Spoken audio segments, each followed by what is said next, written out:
하나님의 신실하심이라는 제목으로 말씀을 드리려고 합니다. 하나님의 말씀은 반드시 이루어지고 하나님의 약속은 반드시 이루어집니다.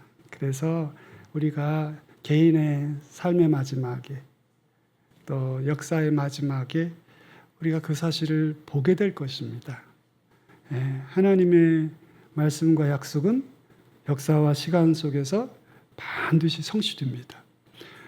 오늘은 그런 의미에서 하나님의 신실하심에 관한 말씀을 드리려고 합니다.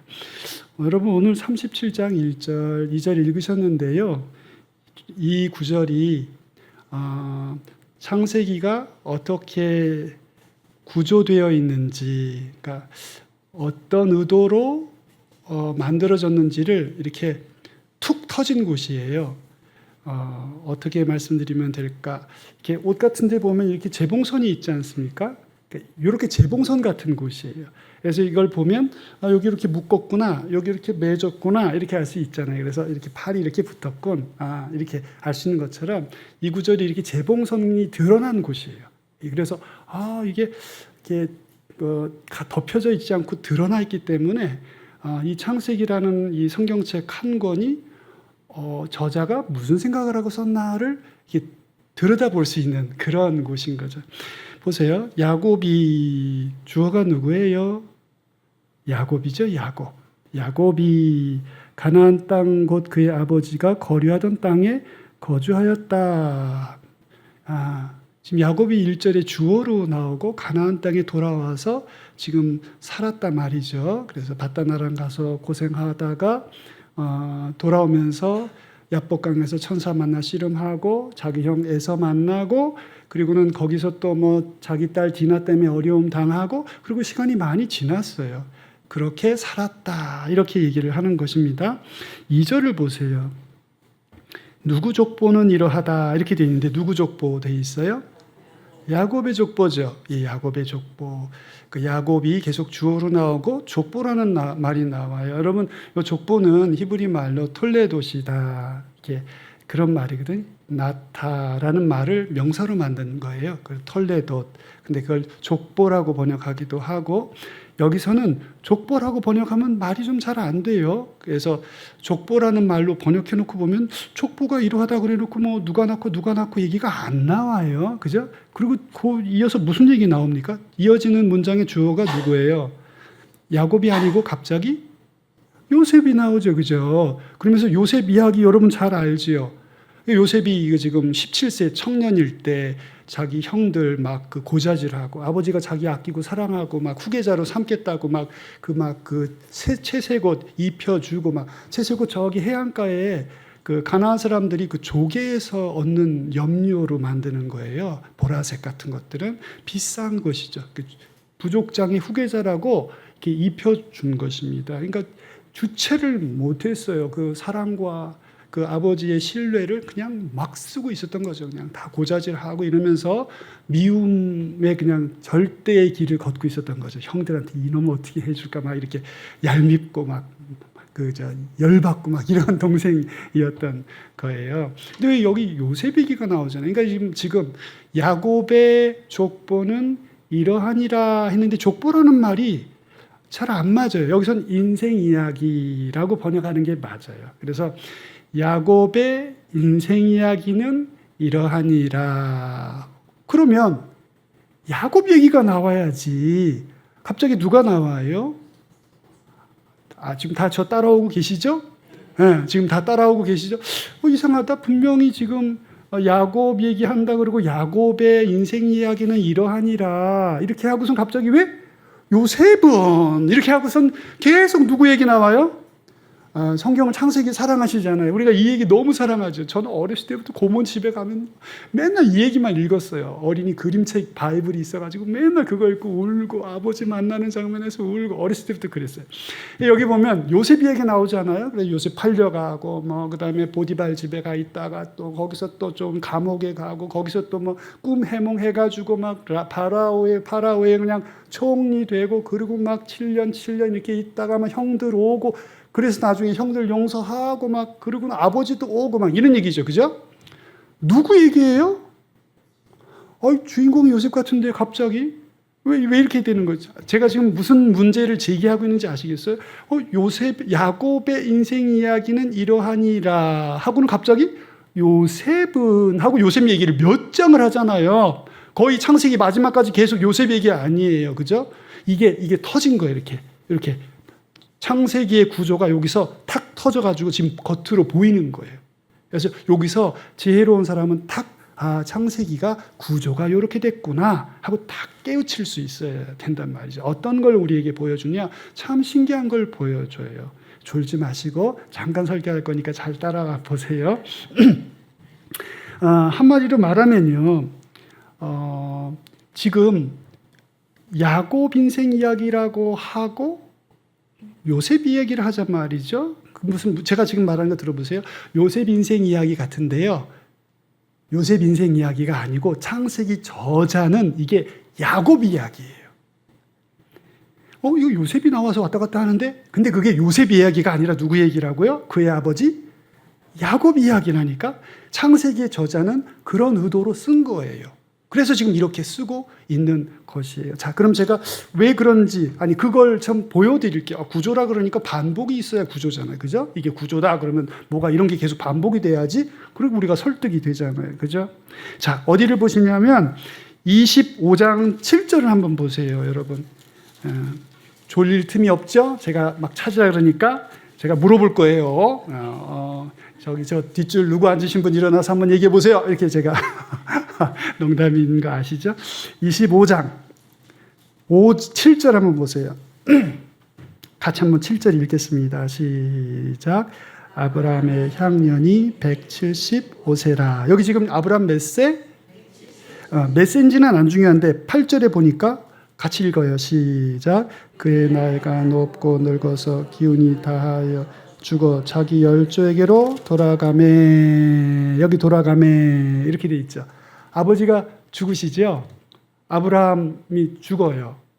하나님의 은혜 중에 이제 생을 마감했단 말이죠. 그렇게 딱 말하고 나서 여러분 12절을 한번 보세요. 12절 거기 보면 같이 읽습니다. 사라의 여종 애굽인 하갈이 아브라함에게 낳은 아들 이스마엘의 족보는 이러하고, 여기 족보 나오죠.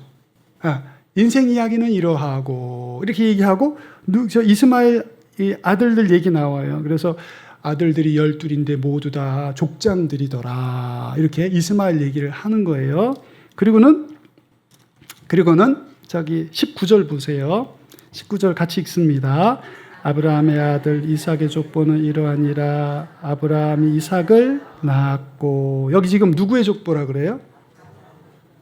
아브라함의 족보예요? 이삭의 족보. 자, 여기 지금 이삭의 족보라고 하고 이제 이삭 얘기를 이제 하려고 하는데, 제가 지금 여러분 쭉 읽게 했는데 아브라함이 돌아가셨지요. 그리고는 아브라함에게 두 아들이 있었어요. 혹시 그 이름 아세요? 철수하고 민수예요. 여러분 졸리실까 봐. 누구예요? 이스마엘하고 이삭이죠. 누구를 먼저 소개를 해줬어요? 이스마엘. 선택 안 받은 사람 꼭 먼저 소개합니다. 그리고 잘 돼요. 아들이 몇 명이었다고 이스마엘? 제가 조금 전에 얘기했는데 12명, 그것도 다 족장들이라고 소개하죠. 그러고 나서는 누구 소개하냐면 이삭 소개해요. 이삭의 족보, 이삭의 인생 이야기다. 근데 이삭은 아이가 있어요, 없어요? 생겼지만 40에 결혼을 했는데 60세까지 아이가 없었어요. 그래서 기도했더니 하나님이 두 아이를 주셨죠. 그죠? 두 아이를 20년 만에 낳았어요. 너무 이상하지 않아요? 선택받지 못한 아들은 잘 돼요. 그리고 먼저 소개해. 그리고 선택받은 아들은 나중에 소개하는데 되게 어려워. 20년 만에 두 아이 낳는데 두 아이 중에 또 하나만 선택받아. 그게 누구예요? 선택받은 아이가? 야곱과 에서 중에 야곱이죠. 여기 보면 그 다음에는 이삭 이야기가 쭉 나오면서 이제부터 그 이삭 이야기가 나오는 거예요. 절 좀 봐보세요. 좀 더 어려워졌어요. 조금 전에 아브라함 돌아가셨는데요. 아브라함이 돌아가시기 전에 이삭에 관한 이야기가 많이 있었어요. 뭐 있었어요? 이삭의 출생. 이삭이 100세 만에, 아브라함이 100세 만에 낳았잖아요. 그죠? 100세에 태어난 거, 그리고 어렵게 태어났죠. 그리고서는 하나님이 또 그 어렵게 태어난 이삭을 바치라 그랬던 일도 있었고, 그리고 이삭이 또 늦게 장가가죠. 40세에. 그래서 그 와이프 만난 거 저기 바다나람까지 가서 막 얻어온 이야기가 다 어디 있냐면 아브라함이 임종하기 전에 그 얘기가 다 있었어요. 그리고는 지금 아브라함이 돌아가시고 나니까 무슨 얘기가 나오냐면 이제서야 이삭의 인생 이야기는 이러하니라 하고 이삭 이야기를 시작하는 거예요. 앞에 유명한 얘기 다 이미 했어요. 이삭에 관계된 거. 근데 아버지가 돌아가시고 나니까 그때서야 누구 인생 이야기 시작한다고요? 이삭 인생 이야기 시작한다. 그리고 이삭 이야기를 쭉 시작하는 거예요. 자, 이렇게 되면 지금 맨 처음에 무슨 얘기 했는지 벌써 다 까먹었는데 지금 두 번째 얘기를 하고 있는 건데 다시, 자, 35장으로 한번 가보세요. 35장 28절. 35장 28절. 같이 읽습니다. 시작. 이삭의 나이가 180세라. 이거 거의 아브라함 돌아가실 때 나이가 됐죠? 그리고는 29절 같이 읽어요. 시작. 이삭이 나이가 많고 늙어 기운이 다함에 죽어 자기 열조에게로 돌아가니 그의 아들 에서와 야곱이 그를 장사하였더라. 여기 지금 이삭이 임종하시는 장면 나오죠? 네. 자, 그러면 이제 무슨 얘기 나올까요? 그 다음에. 그러면 에서와 야곱 얘기 중에 누구 얘기 먼저 할까요? 지금 무슨 얘기인지 전혀 모르지? 괜찮아요. 제가 나중에 더 설명할 거니까. 에서 얘기 먼저 하고, 그러겠죠? 보세요. 에서 얘기 먼저 하나. 36장 1절에. 누구 얘기 먼저 해요? 에돔의 족보, 에서의 인생 이야기, 이렇게 얘기하죠? 그러면서 굉장히 길어요. 36장 거의 다 하고 나서, 그리고 나서 37장 1절에 우리가 온 거예요. 누구 족보 얘기하겠어요? 보세요. 있나 없나? 37장 1절 2절에. 야곱 족보 얘기 있어요? 없어요? 없어요? 37장 1절 2절. 있죠? 그러니까 지금 제가 지금 규칙성을 보여드렸는데요. 그러니까 아버지가 임종하면 그때서야 아들들의 인생이 시작된다는 거예요. 그럼 아버지가 살아계실 때 벌어졌던 그 뻑적지근한 이야기들 있죠. 이삭이 출생하고 막 그 번제에 바쳐지고 이런 것들은 누구 이야기로 편입되어 있다고요? 아버지 이야기로. 그러면 예를 들어서 야곱이 형이랑 막 싸워가지고 막 형이 죽인다 그래서 바다나람 20년 도망갔다가 돌아올 때는 천사 만나서 막 씨름하고 뭐 그러다가 형님 만나가지고 화해하고, 그리고 디나가 어려운 일 당하고, 그러다가 좀 정착하게 된 그 뻑적지근한 이야기는 야곱 이야기가 아니라 누구 이야기로 돼 있다고요? 아버지 이삭 이야기로 돼 있다고요. 그러면 요셉 이야기 우리가 쭉 읽을 건데 요셉 이야기는 그럼 누구 얘기로 돼 있는 거예요? 야곱 이야기. 그러니까 성경에서 이렇게 말할 수 있어요. 아브라함, 이삭, 야곱, 창세기는 아브라함, 이삭, 야곱, 요셉 네 사람 이야기야. 이렇게 말하면 틀려요. 세 사람 이야기예요. 세 사람. 아브라함, 이삭, 야곱. 요셉 이야기는 누구 이야기? 야곱 인생 이야기에 들어가요. 자, 이 얘기를 제가 지금 왜 할까? 여러분 조금 이해가 되셨어요? 아버지가 돌아가시기 전에는 아들이 아무리 뻑적지근하게 경험이 많고 막 신앙 간증이 많아도 그게 아들 것으로 안 돼 있다는 거죠. 아버지가 돌아가시고 나야 아들께 되고 아들의 그 이야기들은 다 아버지 걸로 돼 있다. 아브라함에게는 이삭의 일이, 이삭에게는 야곱의 일이, 야곱에게는 요셉의 일이 그들의 인생 이야기로 돼 있단 말이죠. 이게 어떤 의미를 가지는 걸까요? 이건요, 이거예요. 아브라함, 이삭, 야곱이라는 아빠, 그리고 그 옆에 서 있었을 엄마들의 인생에 공히 그 아이들을 품었잖아요. 아이들을 다 품었죠? 그죠? 아이들의 인생을 품었잖아요. 이 말로 하고 싶은 게 뭐냐면 아브라함과 이삭과 야곱이라는 그 믿음의 사람들의 생애마다 위기가 있었다. 그 말이에요. 위기가 있었다. 자녀들은 뭐예요? 다 위기예요. 위기. 아브라함, 이삭, 야곱 3대 공이 전부 다 자녀들을 품고 있게 이야기들을 만들었는데 그 통해서 이 창세기 저자가 하고 싶은 말은 그들의 삶에 위기가 있었다. 여러분 아브라함, 이삭, 야곱 3대 공이 기근 얘기가 있는 거 아시죠? 마지막 세 번째 야곱 때 기근이 제일 심했죠. 그죠? 그냥 멸문지화 뭐 이런 거 당할 그런 기근이 왔잖아요. 그죠? 점점 점층법이죠. 그죠? 이 기근만 온 게 아니고요. 모든 자녀들이 다 위기를 겪었죠. 아브라함에게는 아이가 안 태어나는 거예요. 그거 기다리는데 평생을 썼어요. 태어났더니 하나님이 또 바치라고 그러시네. 그것 때문에 또 난리가 나고. 예. 그럼 결혼도 굉장히 늦게 했어요.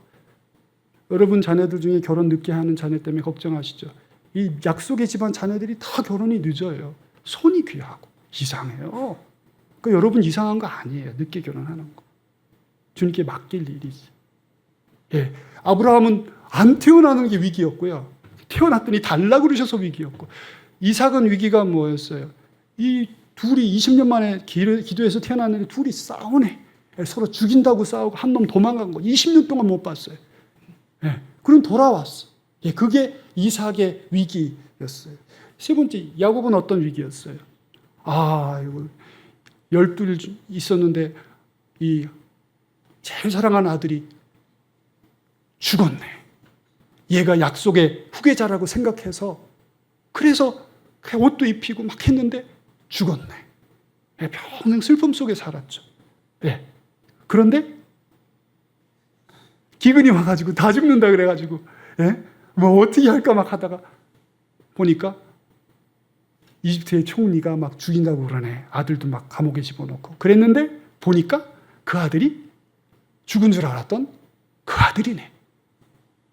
자, 여러분 제가 지금 조상 3대, 믿음의 조상 족장들 3대가 자녀들의 얘기를 품고 있는데 그게 위기라 그랬는데 무엇의 위기냐는 거예요. 무엇의 위기? 약속의 위기예요. 약속의 위기. 누구에게 하신 약속? 아브라함에게 하신 약속. 아브라함에게 하신 약속이 뭐였어요? 이 땅을 내가 너에게 주겠다. 이 땅은 너의 자손들로 가득 채우겠다. 아들과 자손과 땅의 이 약속이죠. 그 중에 제일 중요하고 제일 그 출발점이 되는 게 뭐예요? 자손이죠, 자손. 예. 자손이 없으면 땅이 의미가 없잖아요. 그죠?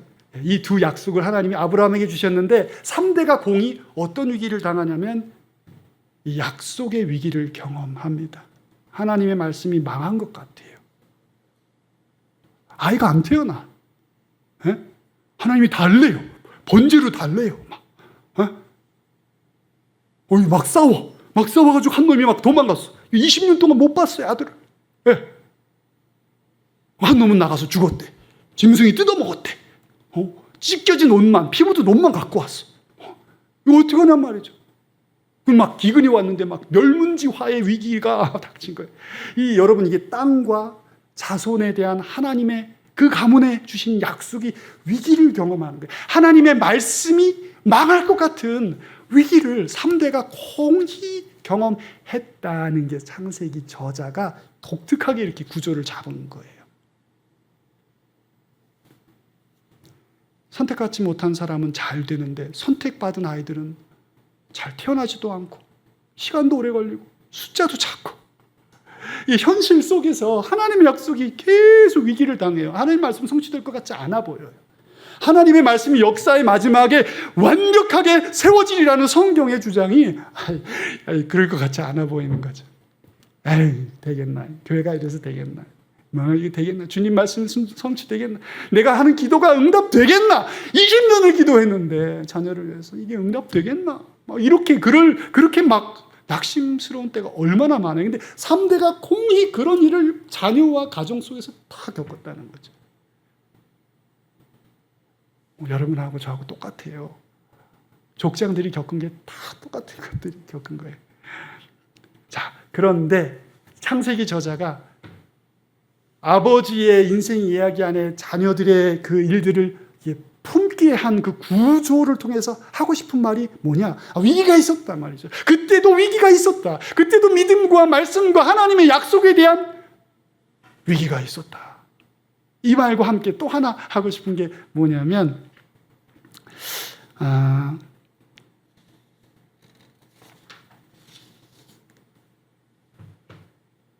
그것을 그 3대의 믿음의 사람들이 다 그들의 살아생전 하나님의 약속의 성취의 마중물들을 다 보고 맛보고 하나님께 감격하고 생을 마감했다.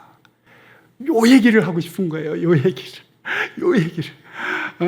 하나님이 그들에게 어떻게 하셨길래 그들이 그렇게 하나님을 섬기고 신뢰하고 사랑하게 됐는가? 그 얘기를 하고 싶은 것이죠. 그게 뭐예요? 제가 계속 여기 보여드렸던 것처럼 자녀들이 임종을 지켰다 이거예요. 아브라함이 세상을 떠날 때 누가 옆에 있었다고 돼 있어요? 여러분 25장 9절 보세요. 25장 9절. 25장 9절. 빨리 찾으시는 분이 한번 읽어보세요. 아무나.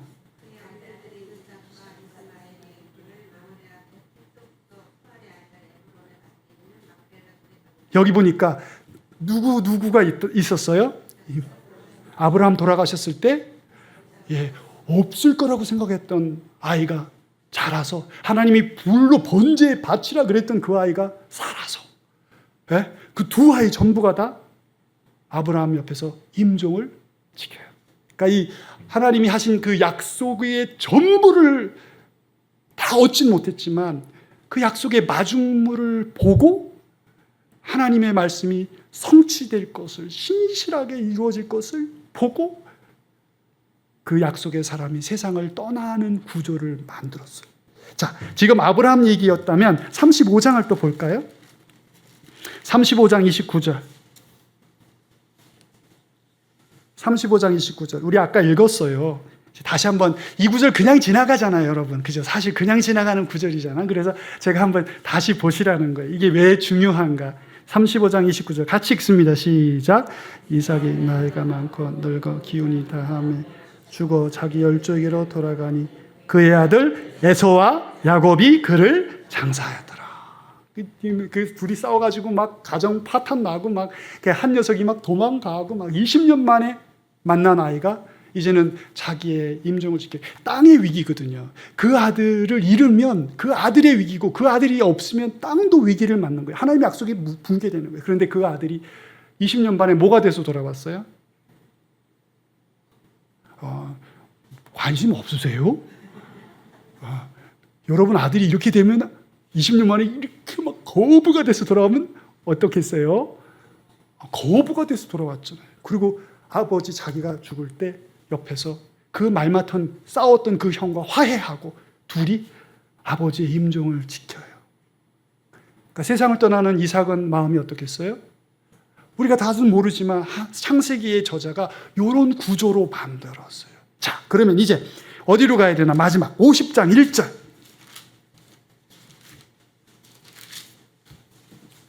50장 1절. 다 같이 한번 읽겠습니다. 50장 1절 시작. 요셉이 그의 아버지 얼굴에 굽으려 울며 입맞추고. 이거 지금 무슨 장면이에요? 야복강의 기도의 사람. 예? 또 누구 뭐라고 말을 해야 될까요? 그 베델에서 하나님의 얼굴을 사다리를 본 그 영적인 체험의 사람. 그 사람이 지금 임종한 거예요. 이게 세상을 떠나게 됐는데 누가 옆에서 울고 막 돌봐줘요? 죽은 줄 알았던 자기가 너무나 사랑하는 아들 요셉이 옆에서 지켜주는 거죠. 그리고 여러분 다른 11 아들도 다 있어요. 어디 써 있냐면 49장 1절 보세요. 야곱이 그 아들들을 불러 이르되 너희는 모이라. 너희가 후일에 당할 일들을 내가 너희에게 이르리라. 이 12명을 다 모은 거예요. 다 앞에 두고 마지막 유언을 하고 세상을 떠나니까 야곱이 그를 위해 울었다. 이렇게 함으로 이 창세기 저자가 이 위대한 3대가 세상을 떠날 때 하나님께서 그들에게 하신 약속이 반드시 이룰 것을 목도하고 그의 모든 그 기도와 부르짖음과 간구가 주님이 다 이루실 것을 목격하고 세상을 떠났다. 이런 얘기를 창세기 저자가 하고 싶은 거예요. 그래서 구조를 이렇게 특별하게 잡은 거예요. 그게 오늘 여러분하고 처음에 읽은 37장의 1절과 2절에 다 이렇게 터져 나온 거예요, 이게. 그래서 저자가 하고 싶은 말이 뭘까요? 하나님은 신실하시다 말이죠. 그의 말씀과 약속은 조상 3대에게 하신 말씀이 다 응했다 말이죠. 바로 그 하나님이 우리를 부르셨다. 바로 그 하나님이 우리의 하나님이다. 지금 이거 얘기 누구에게 하는 걸까요? 첫 저자와 첫 청중이 누굴까요? 광야에 도망 나온 이스라엘 노예 백성 400년이나 노예살이를 한 처절하게 망가진 사람들이에요. 노예 근성이 뼛속까지. 일제시대 우리 40몇 년 했는데 일제문화 아직도 남아있잖아요. 그죠? 여러분이 400년 노예를 했으니 이 사람들이 나라를 이룰 수 있을까요? 그들을 불러내서 광야에서 방황할 때 모세가 이 창세기를 통해서 그들에게 말하는 게 뭐예요? 우리의 아버지들에게 하나님이 신실하셨다는 거죠. 그리고 우리가 그 약속의 산물이라는 거예요. 우리가 광야를 방황하고 지금 있지만 그러나 우리가 그 약속의 결과물이라는 거죠. 그리고 그 신실하신 하나님의 약속 때문에 우리가 반드시 저 축복의 땅 가나안 복지에 들어가 자유로운 나라, 자유민의 나라, 위대한 하나님의 나라의 이상을 가진 나라를 세우게 될 줄 믿으라는 거예요. 놀라운 이 모세의 이 축복과 권면과 이 방향 제시가 이 창세기에 있는 거예요. 할렐루야. 오늘 여러분, 창세기 저자는 이 창세기의 구조를 통해서 하나님이 우리를 부르신 하나님이 신실하시다고, 그의 말씀과 약속이 역사의 마지막에, 우리 생의 마지막에 우리로 목도하고 목격하고 우리로 하나님을 높이고 찬송하는 감격 속에 우리가 주님 나라 가게 하실 것이다. 할렐루야. 저는 이 말씀 참 좋아해요. 하나님이 보고 목격하고 확인하고 그들의 삶을 받으셨어요.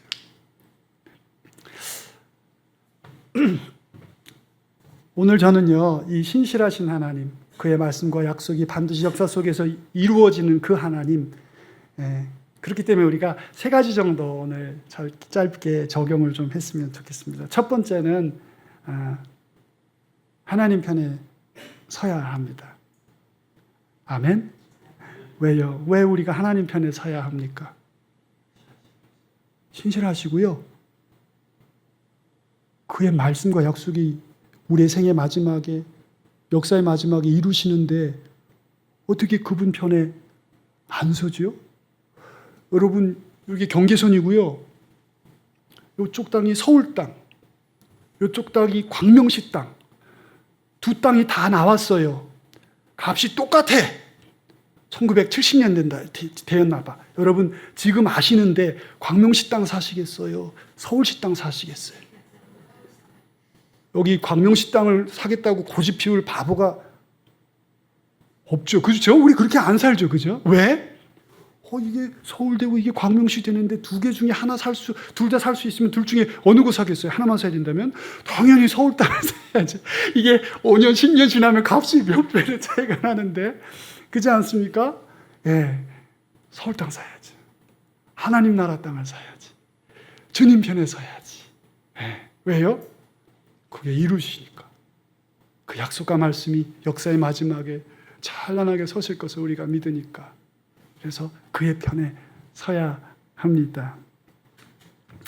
고라 사람들, 모세 시대에 고라 사람들, 고라와 그의 사람들, 다단, 아비람 이런 사람들은 목사님 반대편에 섰어요.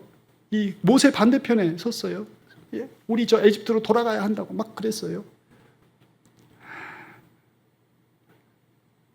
왜 그랬을까요? 저는 늘 그게 이상해요. 왜 그러죠? 여러분, 고라랑 다단이랑 아비람이랑 이런 사람들을 무시하면 절대로 안 됩니다. 그 시대의 그 정서가 늘 우리의 죄인된 마음에 있어요. 하나님 편에, 복음 편에, 하나님의 영광 편에, 말씀 편에, 약속 편에 서야 합니다. 할렐루야. 여러분, 그래서 주님 편에 늘 꼭 쓰시고 복음 편에, 십자가 편에 늘 쓰시기 주의 이름으로 축원합니다. 두 번째는요, 우리가 적극적으로 참여해야 합니다. 적극적으로 참여해야 합니다.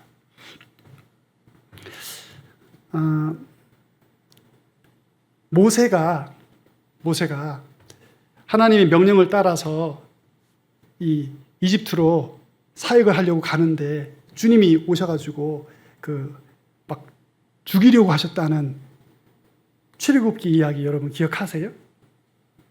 아니 보내시고는 갑자기 주님의 천사가 와가지고 이 모세를 막 멸하려고 그러니까 그 십보라 그 모세의 아내가 모세의 아이들 할례를 거기서 할례를 해가지고 그 할례를 한 그 살껍데기를 탁 죽으면 사자 앞에 던지니까 사자가 그냥 갔다 이렇게 얘기를 하잖아요. 그 무슨 얘기입니까, 여러분? 모세는 아주 철저한 유대주의자였습니다. 그래서 40년 전에 자기 백성을 구원하기 위해서 용기를 냈던 사람이에요. 그런데 오늘 그 이야기를 보면 자기 자식들한테 할례를 했어요? 안 했어요? 안 한 거죠. 그죠? 안 한 거예요. 안 한 겁니다. 그것 때문에 하나님의 사자가 온 거예요. 여러분, 왜 왔겠어요? 죽이시려고 왔겠어요? 아이들에게 유대인의 흔적을 남기지 않기로 작정한 모세의 그 마음, 옛날에 그 상처받은 마음. 자기가 하나님 위해서 뭔가 했는데 안 됐잖아요. 그러니까 광야에서 낳은 아이들한테 유대인의 흔적을 안 남긴 거죠. 이거 남겨봐야 소용 하나도 없다. 근데 하나님이 오셔서 어떻게 하셨어요? 그 아이들에게도 유대인의 흔적을 남기도록 밀어붙이신 거예요. 그 무슨 말이에요?